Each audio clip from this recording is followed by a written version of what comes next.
C'est Rosalie Ouedraogo qui est sur ce plateau. Elle est éducatrice et environnementaliste et nous sommes aujourd'hui mardi. Comme tous les mardis, vous le savez, nous avons la chronique environnement dans la matinale sur Burkina Info. Alors aujourd'hui spécialement, je vous le disais tantôt, donc nous allons parler de la prise en compte des préoccupations du Burkina dans l'accord de Paris. C'était le 12 décembre dernier qu'on a eu donc les résultats. Alors bonjour à toi Rosalie, bienvenue sur ce plateau. Bonjour Alida, merci. Alors, es-tu satisfaite quant à ces résultats qui ont été donnés le 12 décembre dernier? Oui, satisfaite, bien sûr, en émettant des réserves, parce qu'il faut rappeler que la gestion du climat est un sujet qui, depuis des années, qui a fait l'objet d'une polémique. Et nous venons juste, à la sortie de cette conférence-là, de percevoir une lueur d'espoir pour une réelle prise en compte de la question de la gestion du climat au plan national et international. Alors, il faut rappeler également que le Burkina, notre pays, s'est fait représenter valablement à la conférence de Paris qui vient de prendre fin. Alors, représenter valablement non seulement par la forte délégation qui a été à cette conférence-là, mais également à sa participation aux négociations antérieures. Parce qu'il y a eu pas mal de négociations qui se sont tenues à New York précisément pour préparer la conférence. Mais alors, Rosalie, est-ce qu'on peut dire qu'on est allé avec les réelles préoccupations que rencontrent nos populations au Burkina à ces accords-là? Je pense que oui. Je pense qu'en partie, on a présenté les réelles préoccupations.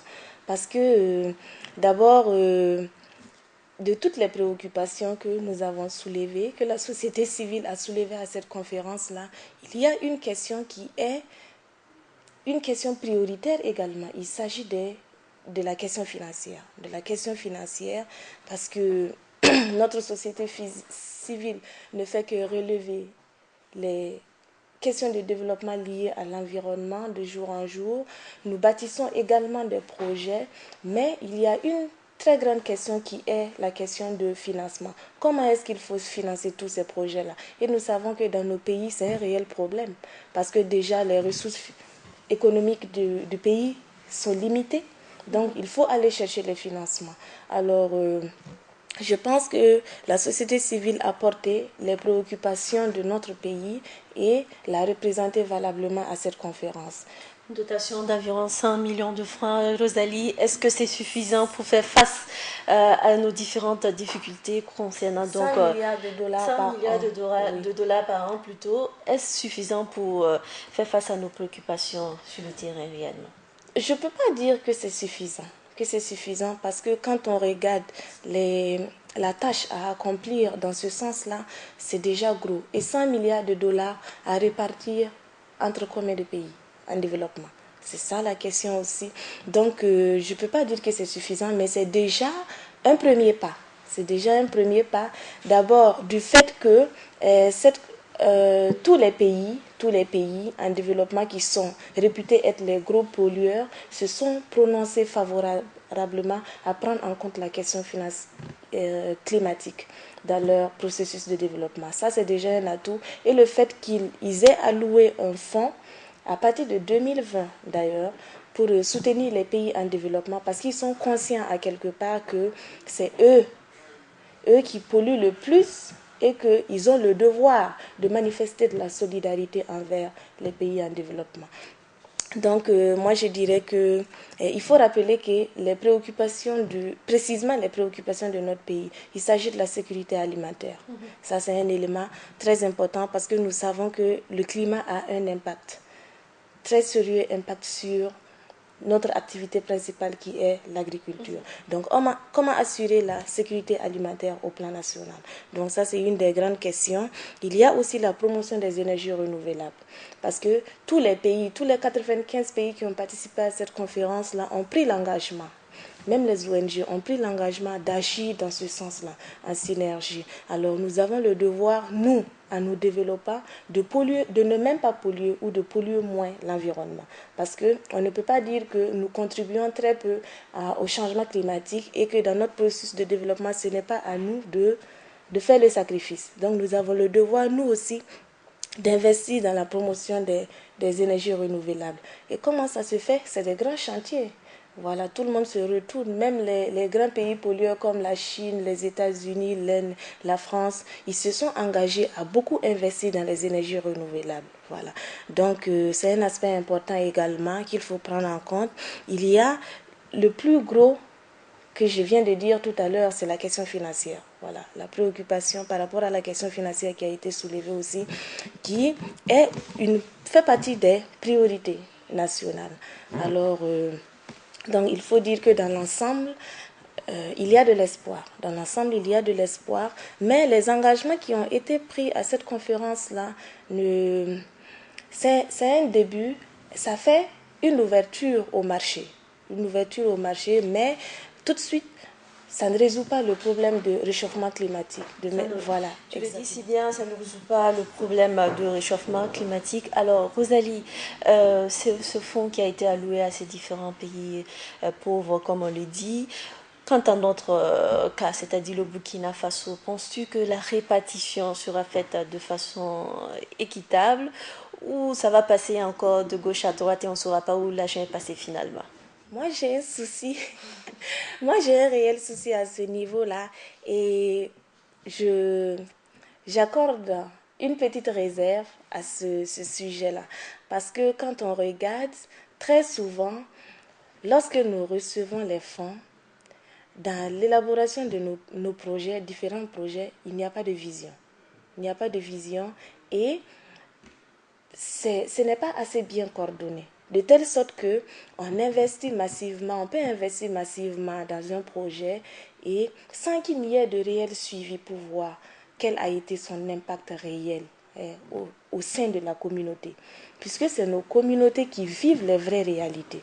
Voilà, donc moi j'ai une petite réserve à ce niveau-là, mais j'ai espoir que les autorités qui vont s'installer là, dans ce mouvement, vont être vraiment sensibles à la question et vont se battre aux côtés de la société civile, puisque la société civile ne fait que rappeler ces aspects-là,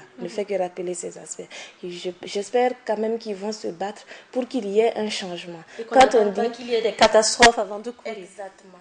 Quand on dit que plus rien ne sera plus comme avant, il faut que ça soit une réalité à tous les niveaux. Voilà, il faut que ça soit une réalité à tous les niveaux. Et moi, j'ai espoir que un jour les choses vont changer, parce que nous n'avons plus le choix. Nous n'avons plus le choix. Soit nous allions, soit on résout les vraies questions, ou soit on rétrograde. Et on subit encore les conséquences. L'accord de Paris, Rosalie, un accord sur le plan politique historique, il faut le rappeler. Oui. Alors, à notre niveau au Burkina Faso, parce qu'il faut bien qu'on parle de notre chère patrie, quelle doit être la part de contribution du citoyen au quotidien? La part de contribution du citoyen face à cette question-là, c'est le changement de comportement et d'habitude.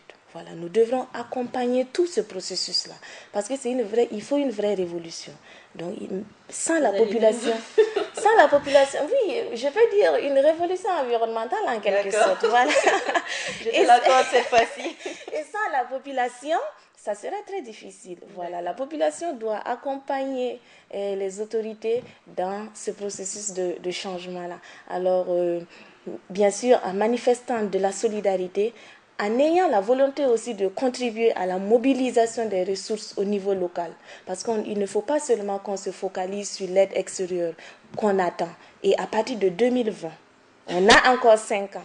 Alors, et à partir de 5 ans, l'accès même à ces ressources-là, on va encore prendre du temps pour pouvoir accéder à ces ressources financières. Alors, nous devrons contribuer volontairement, voilà, à la mobilisation des ressources au plan national. Si par exemple le gouvernement décide que chaque fonctionnaire doit contribuer à 10 francs par exemple par mois pour qu'on puisse mobiliser des ressources en faveur de notre environnement, il ne faut pas que les gens disent non parce que évoquent des raisons.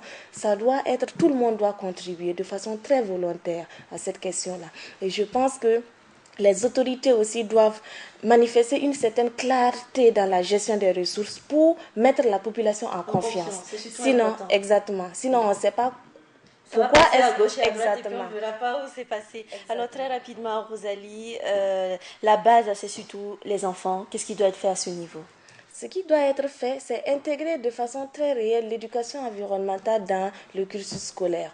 Actuellement, on en parle, il y a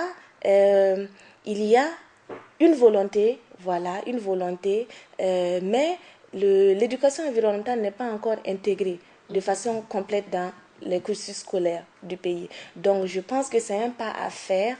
Raison pour laquelle nous nous battons de ce côté-là avec l'association africaine, que je préside, avec tous nos collaborateurs pour inciter la population, pour inciter nos autorités à accorder un petit regard sur ce volet-là, parce qu'il n'y a que par l'éducation qu'on puisse réellement acquérir un certain nombre de valeurs environnementales pour pouvoir accompagner le processus. Donc une révolution éducative. C'est ça, exactement.